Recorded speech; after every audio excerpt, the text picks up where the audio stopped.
Bienvenidos a Vértice, Derecho y algo más. En este segundo episodio de esta primera temporada tenemos un programa bastante interesante.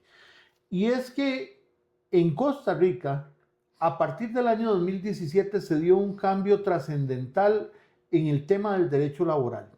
¿Por qué? Porque comenzó a entrar en vigor una reforma procesal laboral, o así se le denominó. Yo prefiero incluso usar el término de que entró en vigor la ley 9343. Pero, ¿quién más para que nos hable de este tema y podamos hacer un análisis que hemos denominado incluso el título de este capítulo como a casi 10 años, sí, a casi 10 años de la reforma procesal laboral? Me acompaña don Fernando, el protagonista de este espacio, el doctor Fernando Bolaños, que es un referente tanto académico como práctico del derecho laboral costarricense. Bienvenido, don Fernando, nuevamente. Mis saludos, don David. Gracias, don Fernando. A casi 10 años, ¿cómo pasa el tiempo? Y dicen por ahí los chismes históricos de que incluso la reforma entró en un momento que había algo convulso en el Poder Judicial, por ahí en temas incluso de que creo que se estaba discutiendo un tema de una huelga. Pero bueno, vamos a entrar en materia, don Fernando. Realmente, si nos hace un entremés de esto, ¿qué considera usted que significó realmente esta reforma de la ley 9343? Sí, me parece importante situar la reforma en el contexto histórico que se dio. Es bueno recordar que la reforma se inicia en el Poder Judicial, es decir, que no fue una reforma impulsada en su origen por el Poder Legislativo, sino por el Poder Judicial. Pasó luego por el Ministerio de Trabajo y por un filtro de una comisión en la que estaban representadas también las organizaciones empresariales y las organizaciones sindicales, y finalmente llega a la Asamblea Legislativa, donde también se conformó una comisión, digamos, con representantes de la sociedad civil. ¿Cuáles eran los principales objetivos cuando se empieza a trabajar en esta reforma procesal? Yo diría que, bueno, que eran varios, pero entre los más importantes, sin lugar a dudas, acortar los términos, acortar los tiempos de los procesos de trabajo, dada la alta morosidad judicial que ya en ese momento existía. Eh, Introducir algunos cambios que modernizaran tanto el proceso como también el derecho de fondo, por ejemplo, en materia de tutela de derechos fundamentales o de principios del trabajo. Y finalmente una muy importante, que era atender algunas quejas que ya había expresado la Organización Internacional del Trabajo por medio de los organismos de control en relación con el derecho colectivo de trabajo costarricense, básicamente en torno al derecho de huelga y al derecho de negociación colectiva en el sector público. Ok, vamos a ver, don Fernando. Entonces, con esta primera espejo que usted nos brinda, esta primera gama de situaciones y el contexto histórico que sin duda es muy importante, don Fernando, yo podría entender entonces de que hay un componente constitucional, hay un componente de derechos humanos en esa reforma, hay un tema de, si bien había una ley que creo que era del año 67 sobre temas de discriminación, el abanico se amplía más en el 404 del Código de Trabajo con esa reforma, y hay una tutela como mayor de derechos fundamentales. ¿Podría interpretarse así? Sí, pienso que sí hay un interés y un énfasis especial de la reforma en el tema de algunos derechos humanos laborales o derechos fundamentales laborales, en el caso del principio de no discriminación y la protección frente a los sujetos de la relación laboral más vulnerables. Por ejemplo, el caso de las mujeres trabajadoras, el caso de los trabajadores aforados sindicales, ¿sí?, que gozan de un fuero de protección sindical, en el caso de los menores de edad y en términos generales de las personas que sufren discriminación en su relación de empleo. Pero también podríamos decir que hay una preocupación por los derechos humanos laborales cuando se amplían las posibilidades del derecho de huelga y también se eh, amplía la posibilidad del derecho a la negociación colectiva en el sector público, haciéndose eco de algunas sentencias de la Sala Constitucional que ya habían abierto ese camino hacia la negociación colectiva en el sector público, pero que permanecía cerrado por algunas sentencias viejas que se habían dictado en el año 2000 por la Sala Constitucional y que por de pronto restringían mucho el derecho a la negociación colectiva. Don Fernando, yo lo voy a comenzar a meter en temas que tal vez es vamos a ver, por mi pasión por la litigación, pero uno de los cambios que por lo menos se marca un poquito más es el tema de dar un papel más predominante a la oralidad. Sobre ese tema de la oralidad, ¿considera que esto ha aportado un cambio significativo en la práctica o no? Y por ahí todavía, depende de lo que usted me responda, le tengo una pregunta a ver qué piensa usted. Si vea, esto de la oralidad corresponde a una corriente, yo diría casi continental, porque la OIT venía impulsando en esa época una serie de reformas procesales laborales, no solo en Costa Rica, sino en varios países. Eh, Tenemos el caso de Chile, el caso de Colombia, luego aquí en Centroamérica, Guatemala, El Salvador, y en todo, Perú también se me olvidaba, y en todas esas reformas que impulsó la OIT en el continente, la oralidad era un tema central. ¿Por qué? Bueno, porque lo que se pensaba y se quería, yo creo que con razón, es que la oralidad permite que los procesos sean más ágiles, que haya una mayor conexión del juez con las partes, que haya también cumplimiento de aquel principio de libertad de prueba que tenemos en el derecho laboral y de informalidad. Y todo eso se logra con la oralidad, pensando sobre todo en concentrar una mayor actividad procesal en menos momentos del proceso y pensando además pues en la celeridad. Lamentablemente, ni en Costa Rica ni en otros países siento que la oralidad por sí sola haya sido suficiente para lograr ese objetivo de reducir la morosidad. Don Fernando, sin afán de volvernos muy técnicos acá, porque no es la intención de que se reduzca a quién va dirigido este episodio, pero hay algo que quería preguntarle. Vamos a ver, usted habla del tema de agilizar, de que es una postura que ya se viene dando a nivel del continente, pero a nivel de nuestro proceso laboral en temas de procesos de derecho individual de trabajo. Tenemos una audiencia preliminar y una complementaria que se hacen el mismo día, Sí. de acuerdo a la estructura del código. Mientras que en materia civil tenemos una audiencia preliminar primero, que es un filtro importante para ver si llegamos a una audiencia complementaria y donde se afina qué pruebas van, cuáles son los hechos controvertidos o lo que se va a discutir. ¿Cree usted que la audiencia preliminar, haciéndola el mismo día que la complementaria y haciéndolo como si fuera un solo acto, al final de cuentas, es conveniente o debería darse un papel real y claro de la audiencia preliminar como ocurre en civil?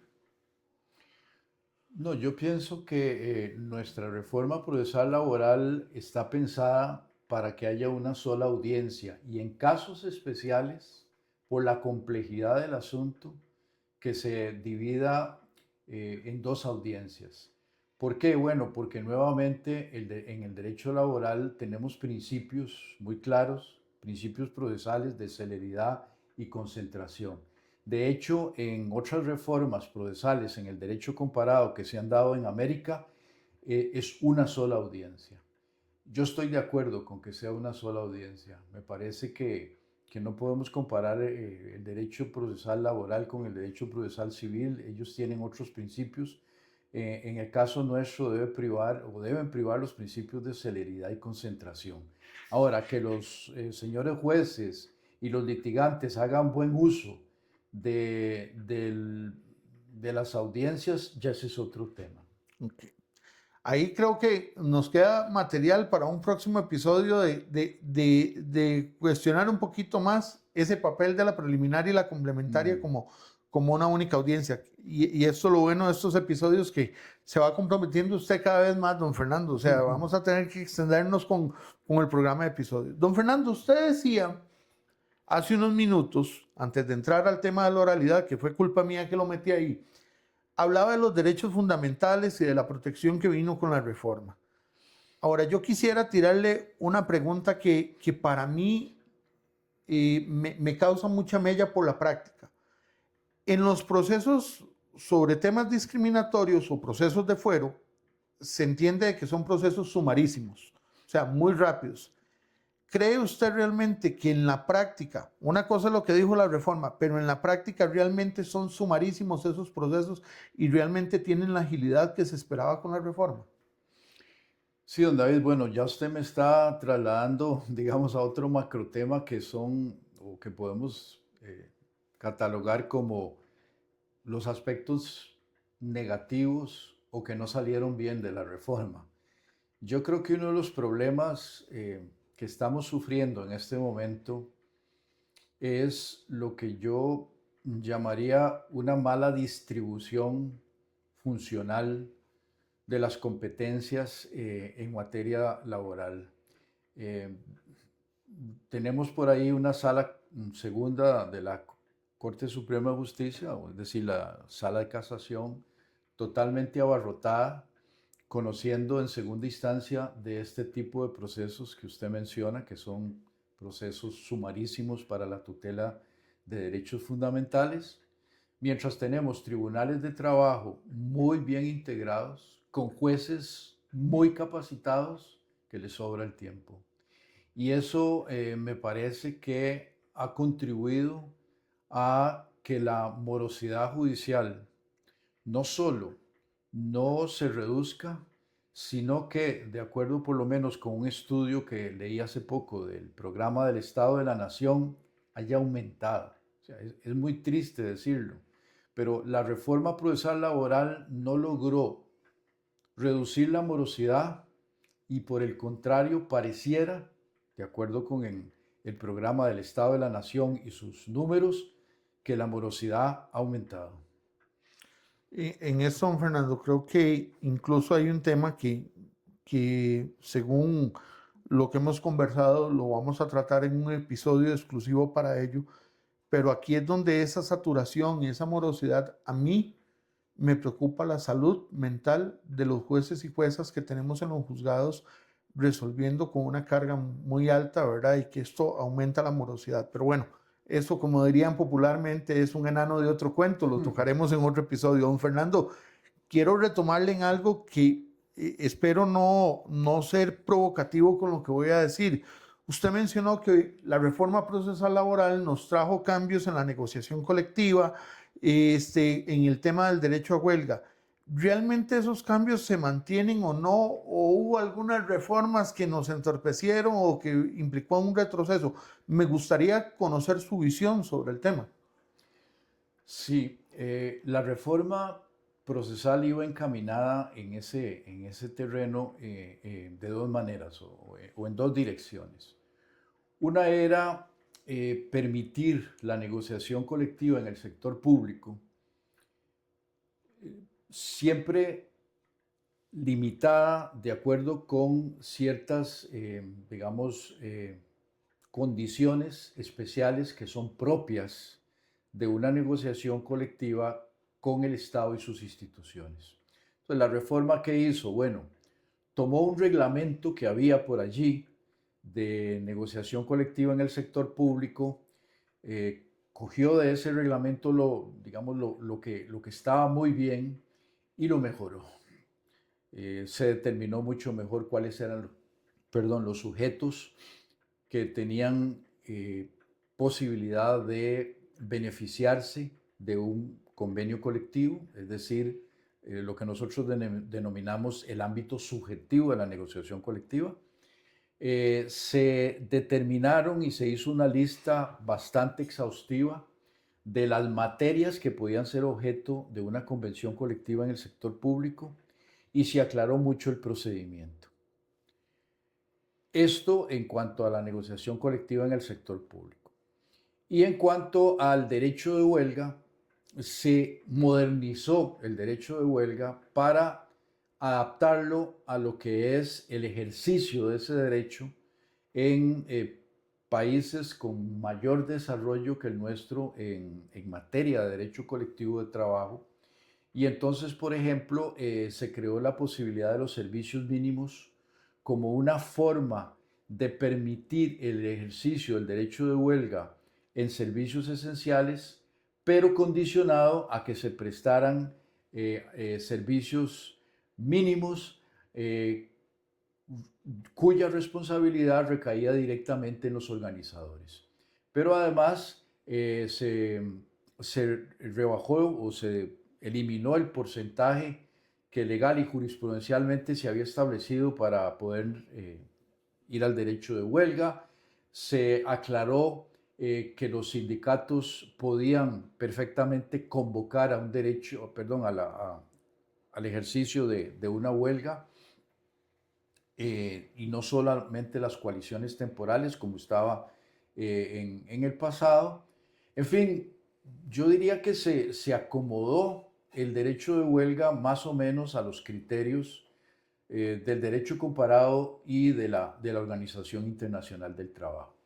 El problema es que a través de una serie de leyes que se dieron después y que yo he denominado junto con otros colegas como la gran contrarreforma laboral, se perdió mucho de lo que se alcanzó con la reforma procesal laboral, al punto de que hoy existen una serie de denuncias contra Costa Rica en los órganos de control de la OIT, precisamente tal como lo teníamos antes de la reforma procesal laboral.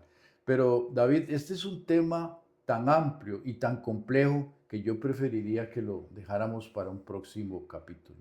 Que quede claro, y están las cámaras de testigos, que usted se está comprometiendo solito, ¿verdad? No, no fue mi culpa.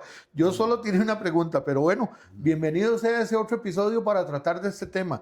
Y ojalá que tal vez nos acompañen algún otro colega de los que considere ese mismo o ha puesto esa misma denominación de la contrarreforma.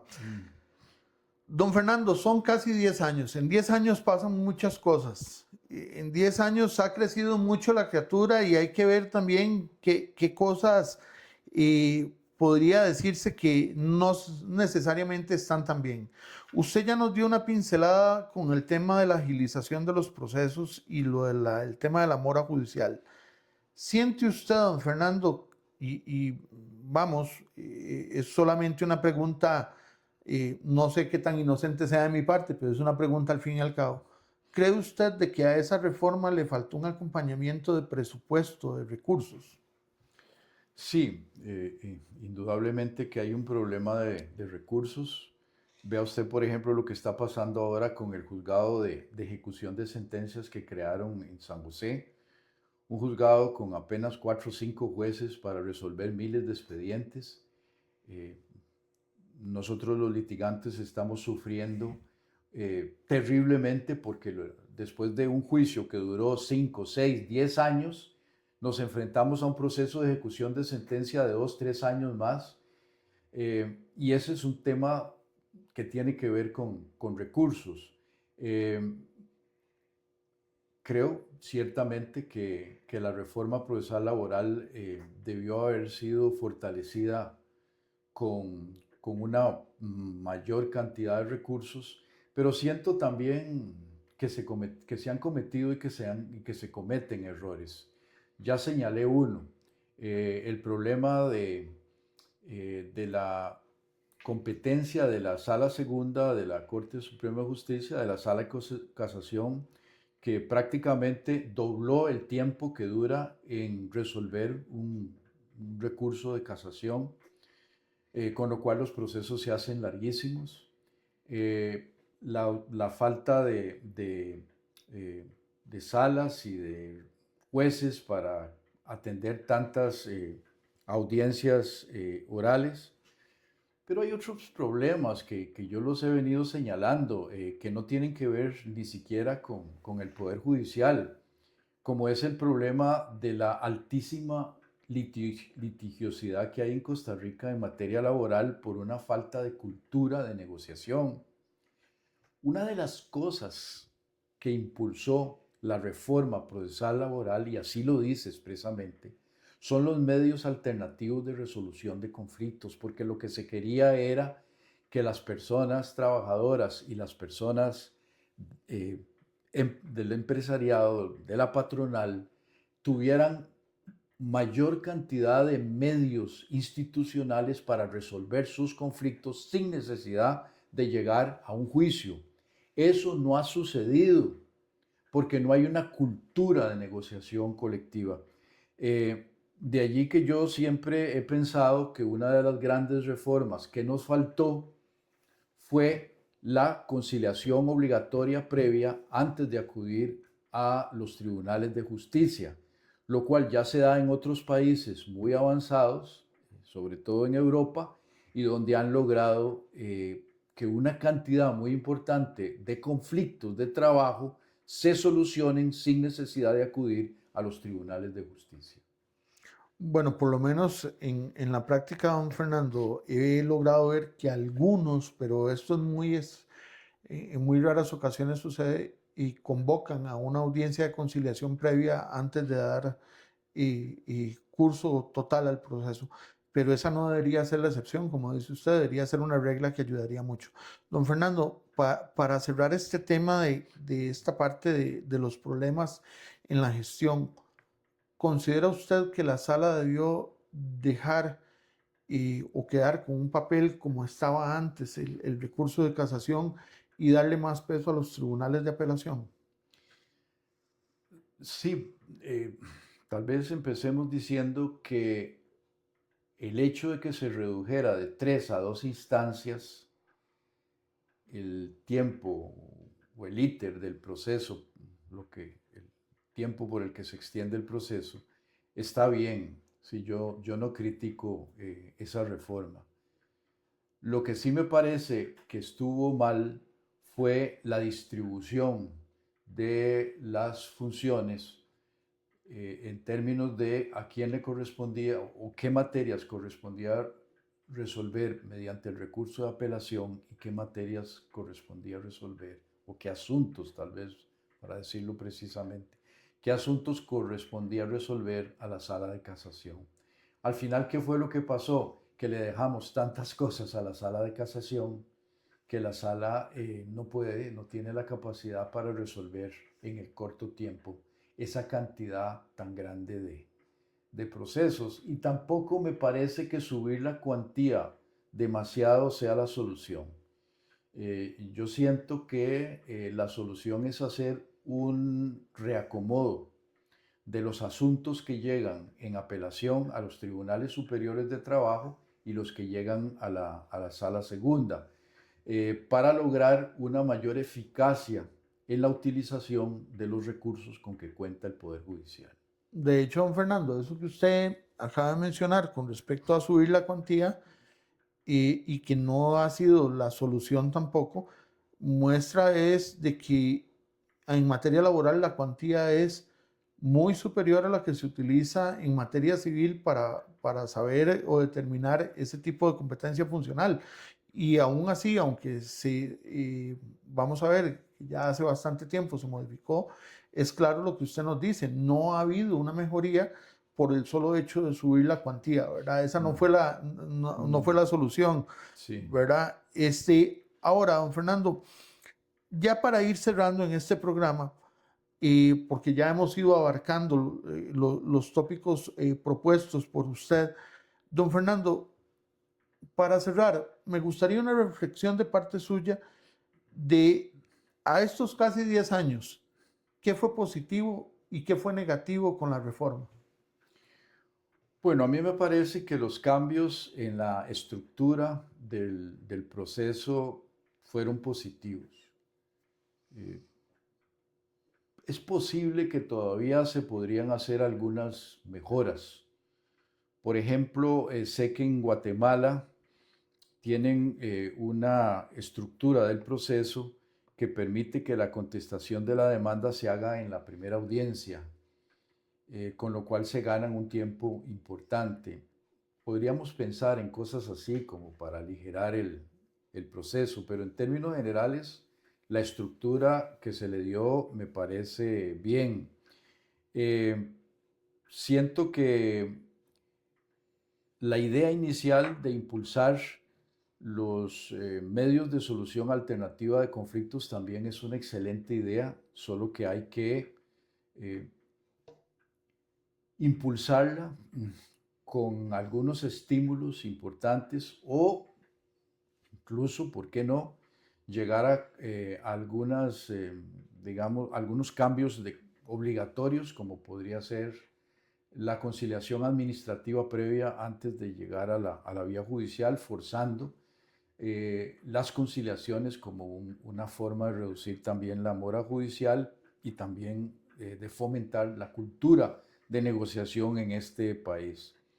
Me parece también que los procesos de tutela de derechos fundamentales, de protección de los trabajadores aforados ha sido un éxito. Debo decirle, por ejemplo, que en otros países la reforma procesal que hicieron no llegó ahí. El caso de Perú, ellos hicieron una reforma procesal, pero no introdujeron la tutela de derechos fundamentales mediante procesos sumarísimos, como sí lo hicimos en Costa Rica. Creo que en eso les ganamos. Y me parece que eso ha sido una ventaja definitivamente para el ordenamiento procesal costarricense. Ahora, no sé si le hablo de las cosas que definitivamente siento que no han estado bien, aunque es repetir un poco algo de lo que hemos dicho. Está mal la distribución de competencias que se hizo, de competencias funcionales, con una sala de casación atiborrada y que no tiene el espacio ni el tiempo para resolver tanta cantidad de asuntos.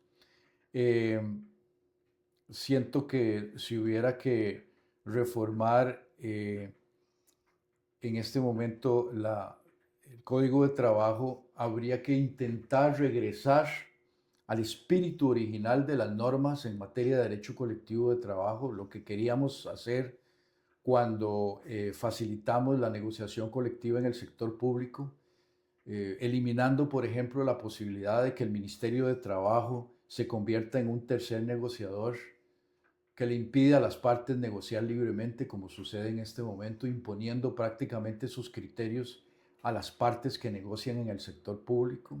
Eso habría que eliminarlo. Creo que habría también que ya sea otorgar más recursos a los juzgados de ejecución de sentencias o definitivamente eliminar esa reforma que no es administrativa porque no está en la ley y más bien volver al sistema anterior de que los juzgados de trabajo que dictan las sentencias sean también los que resuelvan las ejecuciones, pero estableciendo una prioridad a nivel de ordenamiento procesal a la hora de resolver las ejecuciones de sentencia.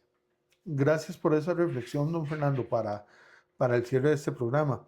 Ahora yo le quisiera preguntar a usted, litigante, sindicalista, persona usuaria de los servicios de la jurisdicción laboral, ¿la reforma procesal a casi 10 años ha sido positiva o negativa?